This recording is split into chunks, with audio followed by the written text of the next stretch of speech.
উৎসবমুখর পরিবেশে অনুষ্ঠিত হলো ইন্ডিপেন্ডেন্ট ইউনিভার্সিটি বাংলাদেশ IUBর ২৬তম সমাবর্তন।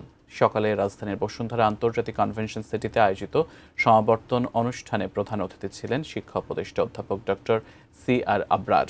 অনুষ্ঠানে স্নাতক ও স্নাতকোত্তর পর্যায়ে অসামান্য ফলাফলের জন্য জসফিয়া আক্তার তানজিল ও মোহাম্মদ জুবায়ের আলম ইমন সহ ১২ শিক্ষার্থীকে একাডেমিক শ্রেষ্ঠত্ব পুরস্কার দেওয়া হয়।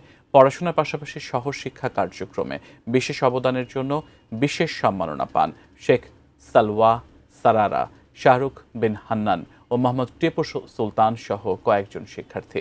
সমাবর্তন অনুষ্ঠানে IUB ট্রাস্টি, অভিভাবক, শিক্ষক ও কর্মকর্তারা উপস্থিত ছিলেন।